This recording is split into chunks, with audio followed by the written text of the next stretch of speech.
Assalamualaikum warahmatullahi wabarakatuh. Halo anak-anak ibu, selamat pagi.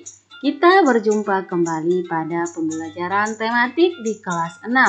Anak-anak ibu, hari ini kita sudah masuk di tema 4 tentang globalisasi. Subtema 1 globalisasi di sekitarku, pembelajaran yang pertama. Ayo anak-anak, siapkan bukunya dan kita belajar bersama.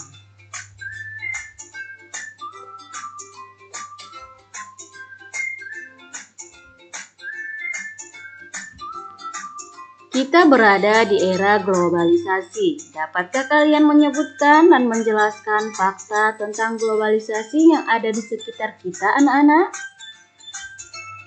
Anak-anak, globalisasi itu artinya suatu proses mendunia. Suatu proses yang membuat manusia saling terbuka dan bergantung satu sama lainnya, seolah-olah tanpa batas waktu dan jarak. Perhatikanlah peta dunia berikut. Di sini ada beberapa produk dan asal negaranya. Yang pertama, di sini ada kain batik yang berasal dari Indonesia. Kemudian ada karpet dari Turki. Kemudian di sini juga ada boneka yang berasal dari Tiongkok. Selanjutnya ada di sini mobil yang berasal dari Jepang. Dan ada juga jam tangan yang ada dari Swiss. Kemudian ada susu yang berasal dari Selandia Baru. Nah, berikut ini adalah contoh-contoh produk yang sudah mendunia. Globalisasi memungkinkan beragam produk dari negara lain dapat kita temui. Kita bisa menemui berbagai makanan dari negara lain seperti pizza, jam tangan, atau boneka dari negara lain. Produk Indonesia juga bisa ditemui di luar negeri, misalnya kain batik.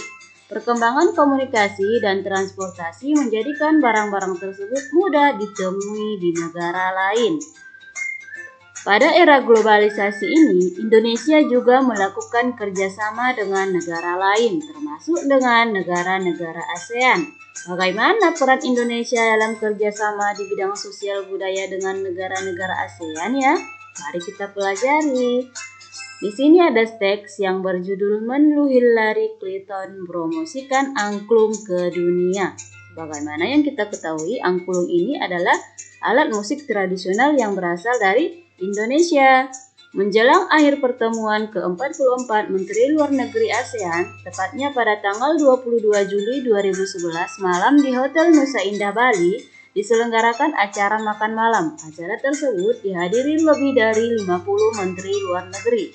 Tampak Menteri Luar Negeri Amerika Hillary Clinton dan Menteri Luar Negeri dari negara-negara ASEAN, Cina, Rusia, Uni Eropa, peninjau, dan tamu dari berbagai negara lain.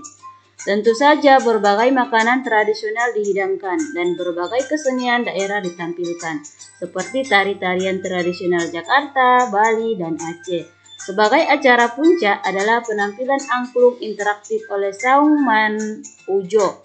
Semua hadirin dibagikan angklung berbagai tangga nada. Kemudian memainkannya bersama-sama dengan dipimpin oleh Daeng Ujo. Tampak semua undangan berbahagia. Mereka dihadiahi angklung yang baru saja mereka mainkan.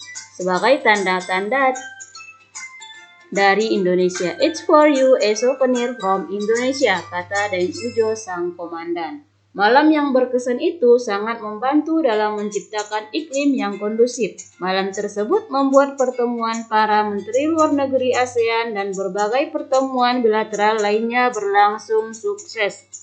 Foto Ibu Hillary Clinton pun menghiasi berbagai surat kabar di dunia. Berkat angklung, Bu Hillary Clinton pun menjadi duta Indonesia. Nah, anak-anak, berdasarkan artikel yang baru kita baca, ayo kita jawab pertanyaan di halaman 4. Yang pertama, bagaimana bentuk kerjasama Indonesia dengan negara-negara ASEAN di masa globalisasi ini?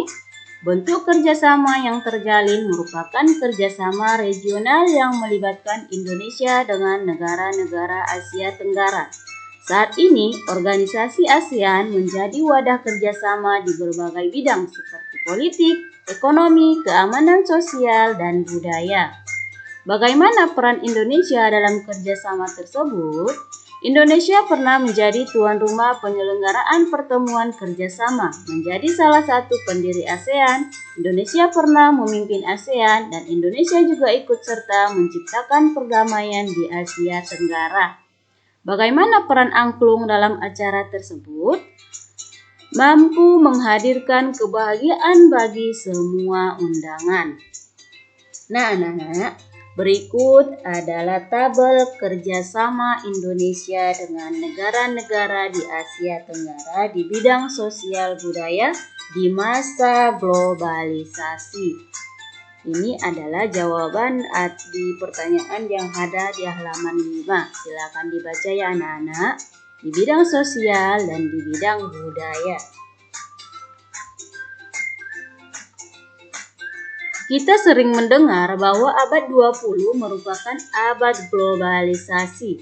Berbagai peristiwa dari berbagai belahan dunia dapat kita saksikan langsung melalui layar televisi pada jam, menit, atau bahkan detik yang sama. Kita dapat berhubungan dengan sanak saudara, kerabat, atau sahabat yang berada di negara lain dengan mudah. Kita seakan hidup dalam satu desa yang sangat besar. Anak-anak, tahukah kalian listrik mempunyai peranan penting di era globalisasi ini? Bagaimana produksi listrik di era globalisasi ini? Ayo kita pelajari. Bacalah eksplanasi ilmiah berikut dengan teliti. Teks yang berjudul Menghasilkan Energi Listrik. Selamat membaca anak-anak ibu.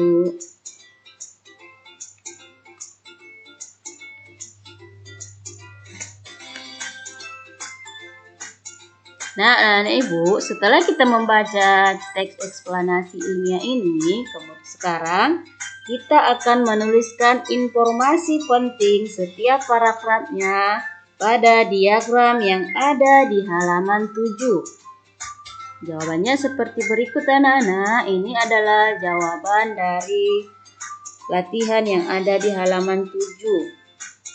Menuliskan informasi penting pada setiap paragraf berdasarkan teks eksplanasi yang kita baca.